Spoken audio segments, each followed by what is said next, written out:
আজই ডাউনলোড করুন আর এনজয় করুন আপনার পছন্দের শো। কাল আমায় দেখতে আসছে।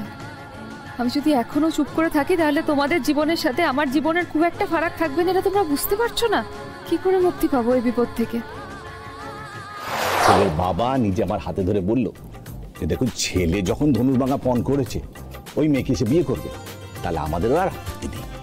মা মাগো মা মা মাগো মা, তুমি আমার কথা রেখেছো মা, আমার কথা শুনেছো? জয় মা জয় মা জয় মা ভুবনেশ্বরী। না আর আপত্তি শুনবো না। কাকা তুমি বলছিলে না যে তুমি আপত্তি করবে, খাবার খাবে, আর শুনবো না। তোমাকে রাজভোগ খাওয়াবো, রাজভোগ খাই তবে ছাড়বো এখান থেকে। এই কাজু, এই পাজামা, কোথায় গেলি? আয়। আরে বারে দাঁড়িয়েছিস কেন? শোন, এই হুইয়ের কাকার জন্য 10 টাকা রাজভোগ। 10 টাকা? যা যা যা। এক পিসের দাম 10 টাকা। ঠিক আছে, তাহলে তুই এক কাজ কর, তুই 50 টাকা 100 টাকা রাখবি। যা যা। এই তো 50 টাকা। এটা নিয়ে আয়, এটা খুশির খবর। যা না। এবার একটা কাজের কথা বলি। বলো বলো বলো। সামনে শুক্রবার কিন্তু পাত্রপক্ষের সবাই আমাদের রত্নাকে দেখতে আসবে। তোরা বাবু সবাই একটু তৈরি হয়ে থাকিস। দেখো তবে খোল খোল খোল খোল, খাও খাও, কবজি ডুবিয়ে খাও।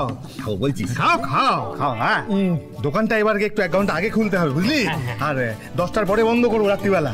ব্যবসাটা বড় করতে হবে, রোজগার করতে হবে। বলে কথা। খাও।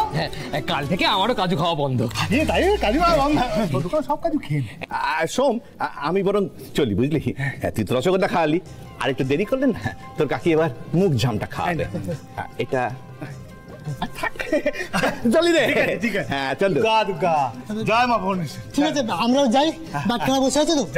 চল চল চল। এই খবরটা ওই বাড়িতে জানাতে হবে যে, হ্যাঁ এত বড় খবর, এত ভালো খবর। হ্যাঁ এখনই জানা, একটা ফোন করতে হবে। আমি তাহলে একটা ফোন করে আসছি। হ্যাঁ, কোথায় যাচ্ছিস? কোথায় যাচ্ছিস? ফোন আনতে। ফোন আনতে কোথায় যাবি? ও ওই যে ময়নাদের বাড়িতে ফোন করি না। ময়নার বাড়িতে ফোন আনতে যাবি কেন রে? আমাদের বাড়িতে ফোন নেই বুঝি? তাহলে আমি দিচ্ছি আমার ফোন, দাঁড়া।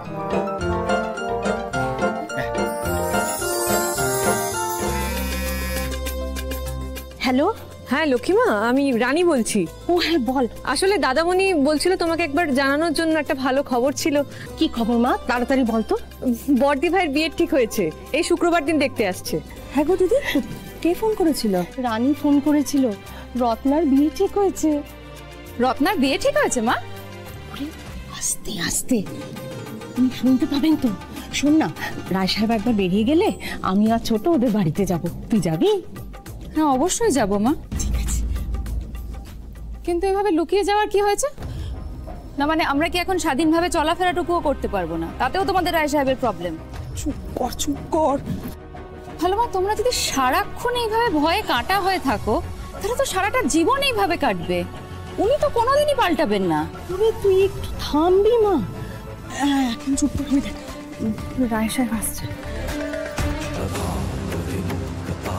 কেন চুপ করে থাকবো আমি?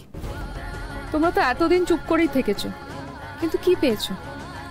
কাল আমায় দেখতে আসছে। আমি যদি এখনো চুপ করে থাকি তাহলে তোমাদের জীবনের সাথে আমার জীবনের খুব একটা ফারাক থাকবে না, এটা তোমরা বুঝতে পারছো না? কি করবো আমি? কি করে মুক্তি পাবো এই বিপদ থেকে?